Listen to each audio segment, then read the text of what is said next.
کل من علیها ټول آغا علیها چې په دې ځمکې د پاسه دي فان اب فناش. نو علما وایي چې دا قرآن دا الفاظ چې دي دینا مراد د ځمکې د پاسه څومره اشیاء چې دي دا به ټول فنا شي. اما په اسمانونو کې دي اب لا ژوندي. بیا پیدا اعتراض چې د اسمانونو خلق چې ته ژوندي ومني نو ويبقى وجه ربك ذو الجلال والاكرام سره به چل کې د کل من علیها فان خدا معنا چې پزمکه سګوره دا بټول فنا شي. نو ويبقى وجه ربك ذو الجلال والاكرام د دې الفاظونه خدا معلومیږي چې هیڅ شی به ژوندې پاتې نشي ټول به فنا شي. علما گویا د دې تطبیق کوي چې خبره ده چې قیامت به برپا کیږي په دې ځمکه باندې. نو قیامت به الا برپا کیږي چې د ځمکه ورتاول برابر کی. نو ځمکه به برابرېږي الا چې اسرافیل علیہ السلام په شپېلۍ کې پوکې وکي نو دا د ځمکې د پاسه ټول اشیاء چې دي دا به ځای په ځای مړ شي او ختم شي. نو بیا به تر مشرق نه مغرب او جنوب نه شماله پورې په دې ټوله ځمکه باندې بلډوزر وګرځي او دا ځمکه به اواره شي. دا غرونه وغیره به د پاغوندو غوندې والوزي او ځای په ځای به اوار شي. قرآن کې راځي القارعة ما القارعة وما أدراك ما القارعة يوم يكون الناس كالفراش المبثوث. دا بني آدم به د ملخانو په شان والوزي. وتكون الجبال كالعهن المنفوش او دا غرونه به داسې اوار شي لکه ډنډت شوی وړی چې څه وخت کې ډنډت کړی شي او بالکل پاش پاش او زره زره شي. دا غرونه به داسې اوار شي. نو چې ځمکه به اواره شي نو دې ځمکې د پاسه به بیا بله ځمکه وغوړېږي چا به د تانبې وي چې د تانبې ځمکه پې وغوړېږي څه وخت کې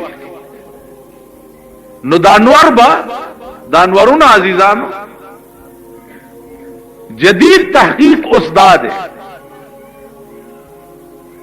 چې دا انورونه د دې ډېر افراد دي ډېر افراد. نو د دې ټولو انورونو د افرادو هغه شعاع چې دي هغه د دې ځمکې نه یو نیزه قدرې اوچتي ټول به را متوجي شي د تانبې ځمکې ته. نو دغه وخت کې به اسرافیل علیه السلام په شپېلۍ کې بل پوکې وکړي چې بل پوکې وکړي نو په شپېلۍ کې به دا الفاظ ووایي. په شپېلۍ کې به الفاظ ووایي لکه تاسو خو شپېلۍ میلۍ به ډېرې اورېدلي ستاسو د برکته یې مونږ هم اورو که نه جي. نو په شپېلۍ کې بعضې وخت کې یو غزل چې سړی په ژبه وایي نو هغه غزل بیا په شپېلۍ کې هم وایي هغه غزل بیا په باجا او رباب کې هم وایي. په دې خو پوهېږئ که نه تاسو پور وکلی دی تاسو خیال راغی.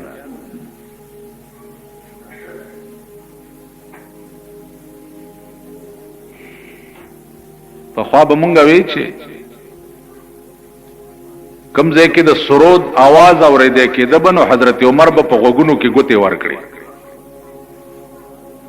او به وی چې دا आवाज چرته اورېدی کېږي نو التم لعنت وري.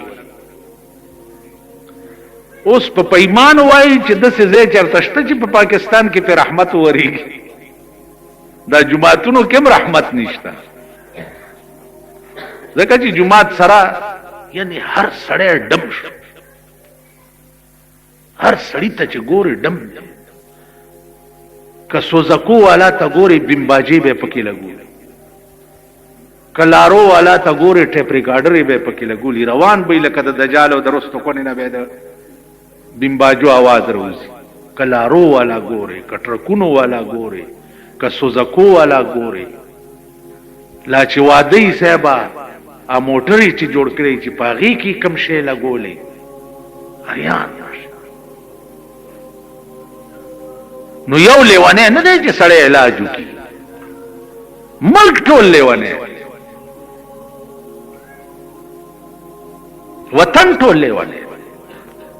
او زه دې ووایم کنه چې زه ملایم زه ډولکی نه اورم ستا غني کبه ماوري خلاصېږي بچر په کور کې دننه په کوټه کې به پروته او په مالت کې به د دبلې غږیږي اور جمعات کې بناست در سره به تیریږي بازار کې بروانه کمزه بخلاصيږي. دا هغه زمانہ ده چې رسول الله صلی الله علیه وسلم فرمایلی دي چې د اخر زمانه فتنو کې به جاذبیت ته به وای چې زدي فتنه ته نه نږدې کېږم ا فتنه به د مغناطیس غوندې تازان تراکاږي فتنه به راکاږي او ځان کې به مبتلا کوي. توای چې زنه ورزم کړه فتنه به ځان تراکاږي. شپاره سنه دا هغه زمانہ نو د خدای ا د قهر نظر ته وګوره نو داسې خو درته نه دی متوجه کړي د قهر نظر داسې درته متوجه دی چې پرانا ورځ لوټ شي پرانا ورځ تباه شي پرانا ورځ غرق شي تپوس والا دې څوک نه پختنه والا دې څوک نه نو د الله د قهر ټول نظرونه چې دي آنن ستا ملک ته متوجي ایس شی محفوظ نشته کور محفوظ نه ده ځان محفوظ نه ده مال محفوظ نه ده دکان محفوظ نه ده اولاد محفوظ نه ده هیڅ شی محفوظ نشته.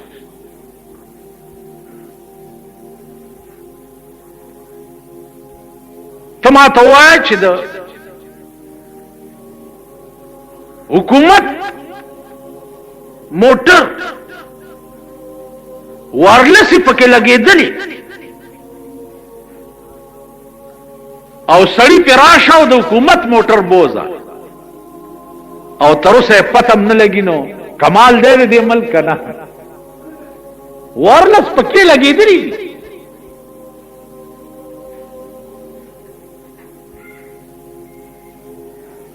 تاسو خیال را یو ښځه وه زوی ورپسې روانو ګنی لاس کې ورکړی تیرانه راغلی وه غریبه څه سودا مودا پسې هغه زوی تې ورک شو چې زوی تې ورک شو دا ښځه اوس په دې بازار کې اوترې اوترې منډې وایي او صاحب چغې وایي چې و خلکو یو توره کټوخه بچای مې و چنجان ګنای مې لاس کې ورکړی خو چې ایسې مې وکاته های مې پر کور را پسې را روانو چې رستو مې وکاته های مې پر کور اوس به روانې او های به دې پر کوري بیړي به دې غرقه شي. نو کوم قوم چې د خدای نه سرکش او باغي شي هغه قوم نه د الله امن چې دی هغه اوچت شي. پولیس نشي راټینګولی پولیس څه کولی شي په پیښور کې تاسو وشمارئ د هر یو تاڼې آبادي چې ده 15 لکه آبادي ده او په تاڼه کې 20 سپایان او 2 پکې تاڼېداران نو په 20 سپایان او 2 تاڼېدارانو 15 لکه خلک راټینګي نو د الله امن چې ده هغه د ملک نه اوچت شي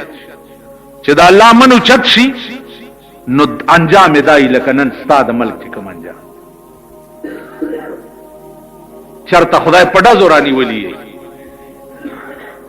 چرته خدای په بمونو رانیولي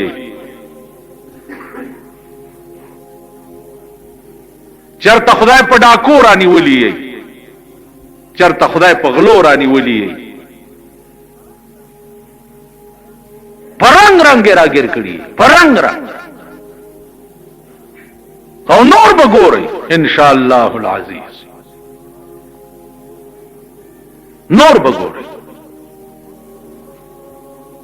دا قوم به د ځان تماشې کوي. قوم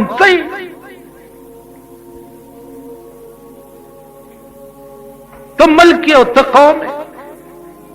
تاسو خو د منډۍ غویان یې. 25 لکه روپۍ یو ممبر ته د صوبایي میلاو شوي دي. 25 لکه ممبران څه کوي؟ په علاقه کې د کونډې رنډې یتیم خوار غریب اوږي تږي نهر دا تپوس نه کوي. چرته دیرو ته دیوالونه وهي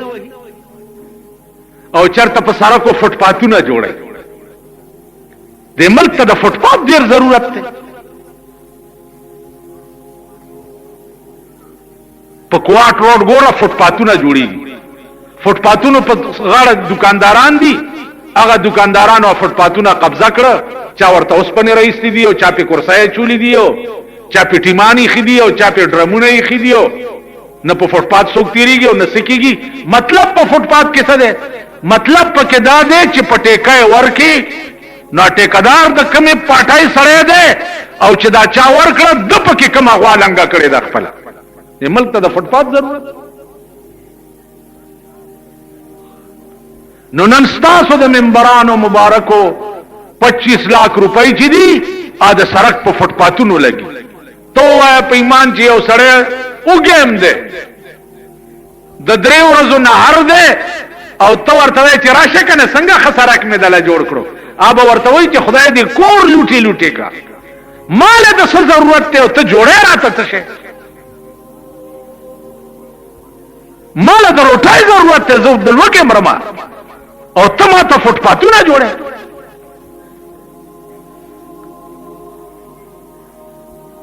دا زمونږ ملک دی. په ایمان درته یم که پې شرمېږي. دا زما تقریر دی. دا د هرې جمعې تقریر چې د چا متعلق زه څه ووایم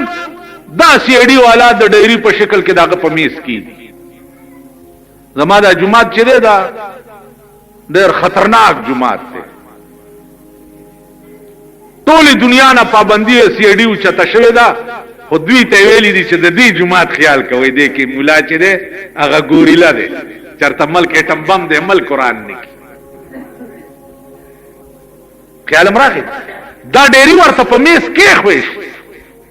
چې ستا متعلق دا خبرې شوي دي. والله که مړه خوا د بې شرم د دې لوی او د سماتي په ځای ونه زرغونه شوه. چا ورته ویل دا ونه دې په کوم ځای وشوه؟ ویل ښه ځای کې وشوه، سوري لاندې بیا کښېنم. دا هغه بې شرم، هغه بې حیا او بې غیرت په خبره نه شرمېږي او نه پې پوهېږي. اصیل او شریف سړی چې هغه د سترګو په اشاره پوه شي، یو نقص چې ورته وښی فورا هغه ته انتباه وشي چې یاره ما ته دا کار نه دی کول په کار، ځکه چې په دې زه شرمېږم. دوی په څه شرمېږم؟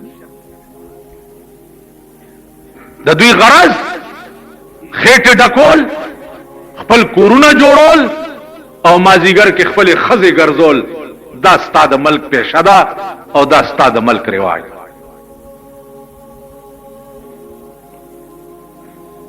پرون یو سړی موټر کې په مخه راغی،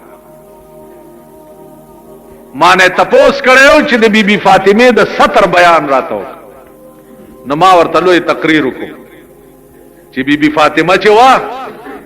چې وفات کېده وصیت یې وکړو چې زما جنازم چې د ورځې اوچته نه کوي، زما جنازه به د شپې اوچته وای او زما د کټ د پاسه به ډولۍ غوندې جوړوي او په صادرې به غوړوي چې زما د کفن ټوټم چرته پردی سړی ونه ګوري. پرون همغه سړی په مخه راغی، بالکل بربنډه ښځه ځان سره مخکې سیټ کې کېنولې وه، په یو لاس یې سټیرنګ تاولو او په بل لاس یې ښځې سره خبرې داسې کول. ما ته یې چې داسې وکړه سترګې یې ټیټې کړې. دا هغه ملک او دا هغه قوم دی. نو عزیزانو عرض مې دا و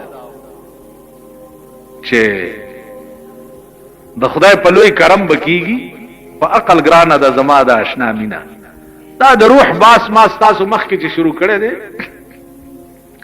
په دې دا طالبان وغیره که دلته راځي دا پې پوهېږي، نور تاسو په دې ډنګ نه یي.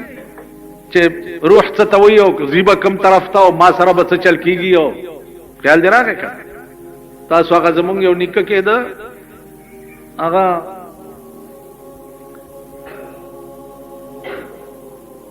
زما نیکه ته ویلې چې موږ د نیکه ورو هغه ته وی چې زه چیلا کېږم هغه ورته ویل چې بس چیلې میلې پرېږده خو جماعت کې کېنه وظیفې کوه وی چې نه ماله کوټه جوړه کړي زه چیلا کېږم کوټه ولا جوړ کړه څو ورځې چیلا کېږي ول سلوي ورځې به کوټه کې چیلا ورننه وته چې ورننه وته نو چې یو لس ورځې تیرې شوې چا بار आवाज وکړو چې د ګل شیر کاکا نو اسې چې دغه چاوالو پسرو وینو رنگ دا د چمسای په وګدا ور پسې راوته چې دا چا کړه د خور او مور अनि कदी में और दिल मा चेला दे खराब चेला पर कार के सेहरा लपड़ ज्यादा गुलशेर रूना है जुमात के चेलम यही हो बुजुर्गानम यही हो नेकानम यही हो तो पिशो रूना यू मुंगा वही पिशो तरह पूरे शेख है चे पमगो नहीं पे पिशो बुजुर्गा नेका तवर तमगा खाया ब्याद दे हाल को मुंगा आ गई خدای پراستای چې او انم داستا د بل اخلم ځان توایما نم داستا د بل اخلم ځان توایم خپن شي کمنم واغستستا نم داستا د بل اخلم ځان توایم خپن شکمنم واغستستا استا د بل نامعلوم ویم ځان تا چې مونږ ټول په دې عظیم قهر گرفتار زمونږ ټول دا حالت نو روح علما لیکي چې روح چې دا باوم مړ کیږي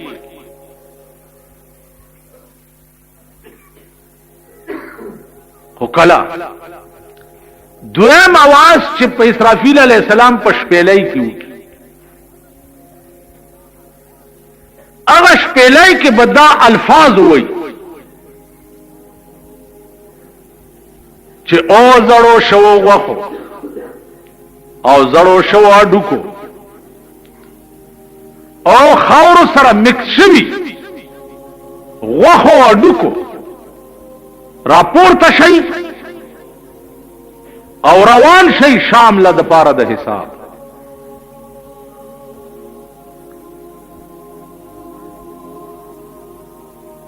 علماء لیکي چې د ازمکه نه بټول ذرات راوالو په دې ازمکه چې څومره بنی آدم تیر شوی دي نو د هر سړی د بدن اجزا چې ارزه ته په خاورو کې تلی راغلي اب سره خپلو کې مرکب شي او جسم به مکمل او کمپلیټ شي او روان بشي شام ته پاره دی دا پسنګ کی نو ګران کار قران ویلی دی دا بداسي کیږي لا اقسم بيوم القيامه ولا اقسم بالنفس اللوامه ايحسب الانسان ان لن نجمع عظاما سورت قیامه کې وګورئ ايحسب الانسان ان لن نجمع عظاما الله و انسان دا ګمان کوي چې زده د اډو کې به بیا زرا جمع نکما دا ګمان کوي بلا قادرین علی ان نسوی بنانا چې دا قبرونه خو مونږه بعضې وخت کې سپړلي دي او لاندې پکې وګورو اډوکی پکې پراتی یا پکې مړې پروتي مونږ خو نه وینو چې دا قبر جنت ته او دا دوزخ ته یا پکې نعمت ته یا پکې عذاب ده هغه ورته وی چې تا سره یو سړی پروتي او ودی او هغه سړی په خوب کې پولاو خوري چرګان خوري فروټ میوه خوري تا ته پته لګي تا سره وده ده او هغه په خوب کې لګیا دی میوه او چرګان او پلوونه خوري تا ته پته لګي ویل نه ویل چې تا سره پروت دی هغه لګیا دی چرګان خوري او تا ته پته نه لګي نو چې تا نه بل عالم ته تللی دی د هغه د نعمت تا ته څه پته لګېدی تاسو خیال راغی عالم برزخ خو یو حائل دی د قیامت او د دنیا په منځ کې نو هغه بل عالم دی نو د بل عالم د نعمت او د غیر نعمت تا ته څه پته لګېدی بل دا چې د هغې جواب پیغمبر ډېر خوندناک کړی په یو دو قبرونو تیر شو او وی فرمایل چې اے صحابه هما يعذبان دا دواړه مړي په سخت عذاب کې گرفتار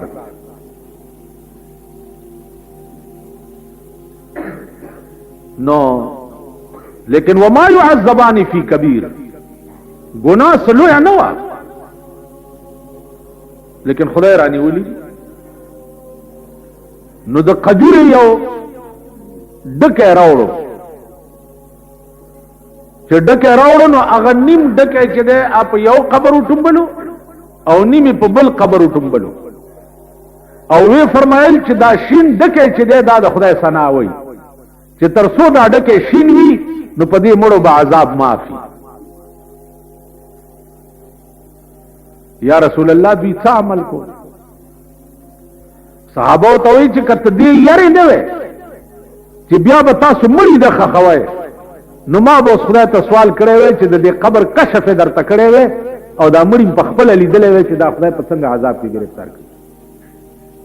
او بیا به تاسو مړی نه خخوي چې دې زما کې لاندې دا بلا دا یو مړی چې د بتشي متیازي چې وکړي نو او 10 به نو چولو نو د تشو متیازو د ساس کو نه ځان بچ نه ساتلو نو د مرګ نه رستو الله په دې عذاب راغلی او بیا دا حدیث فرمایلو چې استنزهوا من البول فان عامه عذاب القبر منه تاسو د تشو متیازو د ساس کو نه ځان بچ ساتئ ځکه چې د قبر عذاب چې ده ا د تشو متیازو د ساس کو نه جوړي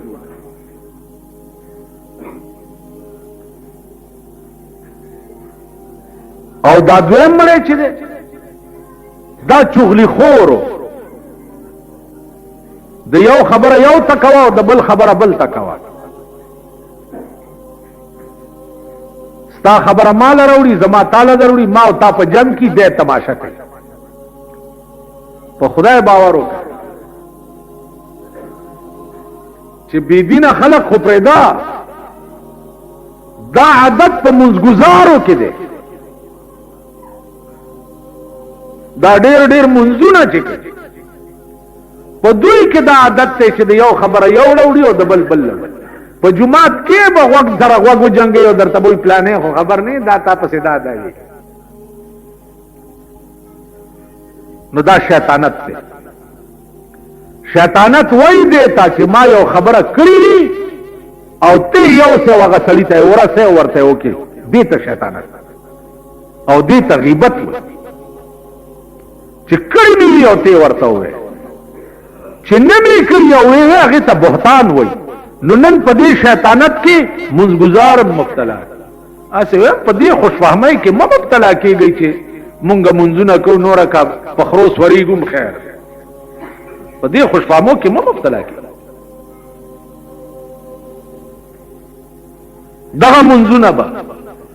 زولنی وي او زمونږ د مړی ته به پرتی وي دغه منځونه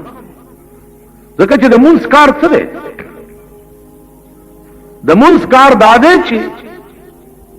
سړی د ګناه نه بچ کی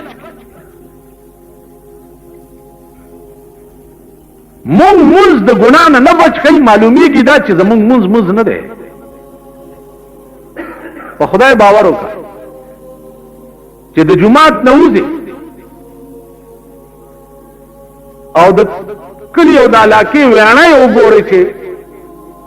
ګن پکې خطه ده او بونه ډکه ولاړه ده دې ته سوچ کوئ ویڼی وګورئ ویڼی او دغه ویڼی دې ډکه روانه غستو کولاو دې نکړه نوم بم دا منستا په دې مخ درويشته شي په قیامت کې چا ویڼی ډب ولاړه وا ګن پکې نخته و تا ولی کولاو نکړه او به کې داسي وای هو بزرګان ها جمعه پر سپیشل مصالحه راوړی او صاحب اتر متر مګلی یو مونږ کور سره وړه دا بل ورځې ما ډکه راواغستو کولاول مې نو زمونږ د مالی او سره راغله دې مولانا صاحب داسې کې دا خو د چواړیانو کار دی مال دې وخت کې د چواړې ما او به کې داسې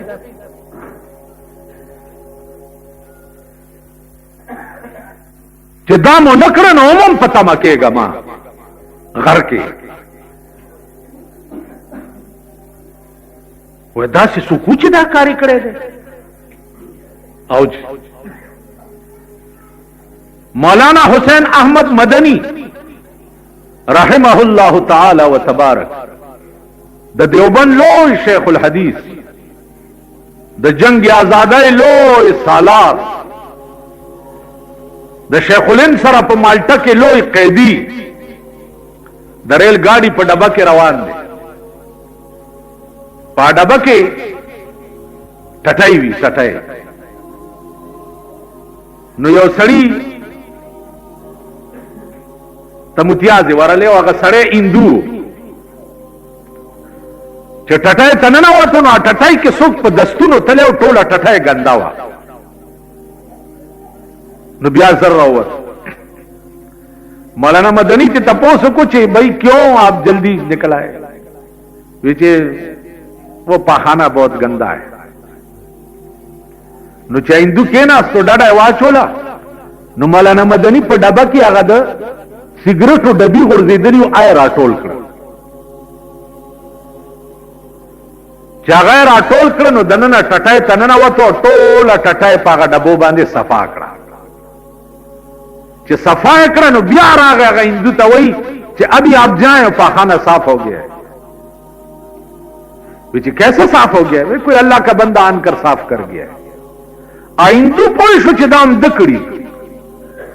ہندو چھ ٹٹائے تلاو چھ گوری ٹٹائے صفا شوی دا متیازی اوکڑے روتو پلارتی تپوس کی تسو کی دا ہے زما حسین احمد نامد پاریل پا ڈبا کی ہندو ویلی چھ لا الہ الا اللہ محمد الرسول اللہ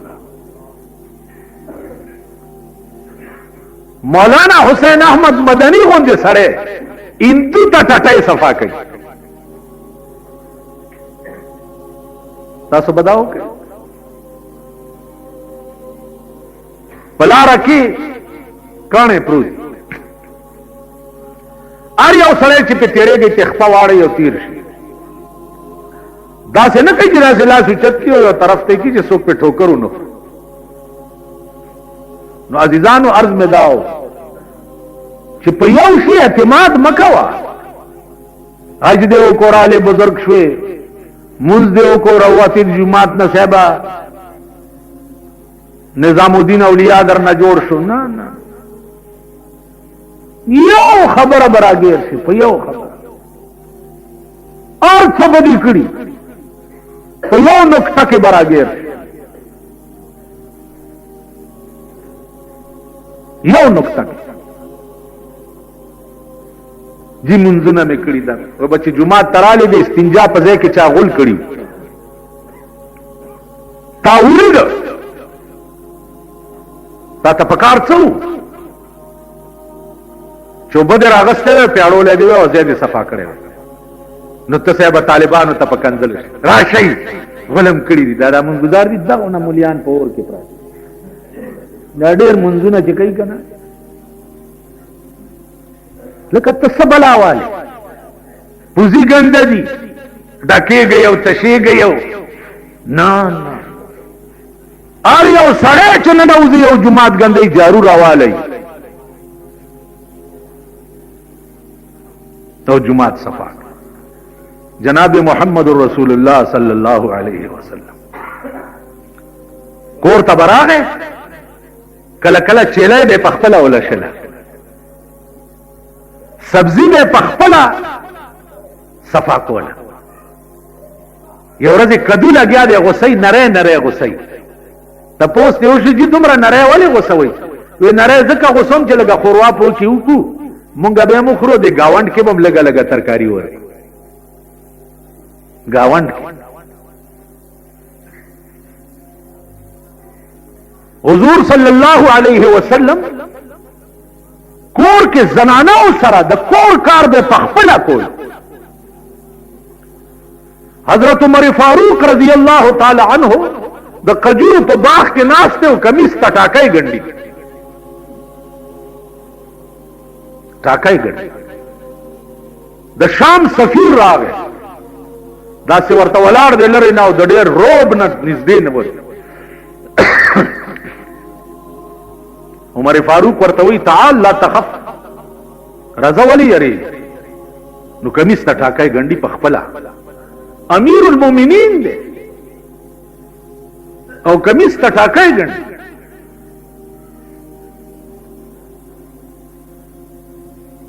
کور نو ټبرې نو 200 نوکرانی نو او د کمیس ټاکۍ په خپله ګنډي لګیا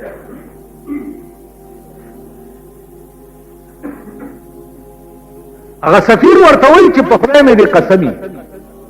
چې د کم قوم داسې رهنما وي داسې رهنما قوم به تر قیامته پورې ذلیل نشي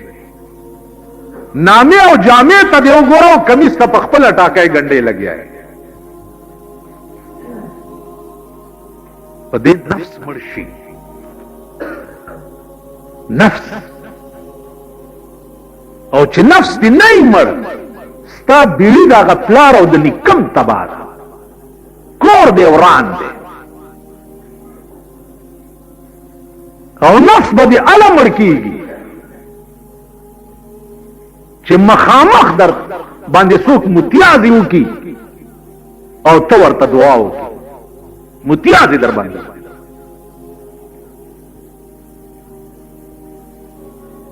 تو به کوي داسې جمعې ورځ دسې به د ټول پاکستان جماعتونه به ډکي هله جمعې مانځله راغلي داسې به وکړي مونږ به داسې زه به وکړم په ما به زه روان یم او ته به په ما متیازې وکړې خدای راستي چې بټکي دې مړ کړم متیازې در باندې جامې مې دې پلیتې کړې زه مونځ ګزار یم مونځ کوم د رسول الله نه لوی مونځ ګزار څوک و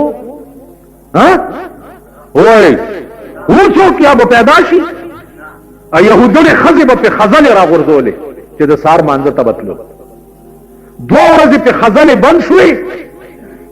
نو پیغمبر یې کور ته تپوس ته ورغو چې بیبي سره مې 2 ورځ ده چې ملاقات نه دی شوی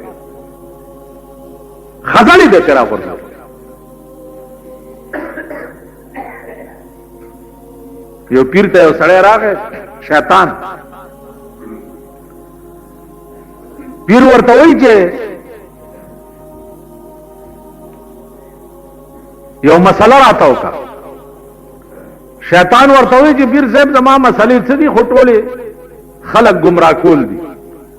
هغه ورته چې خدای څوک نه ګمراه کړی تی نشي کولی خو نن مې شوق دی چې د شیطان نم یو مسله واورم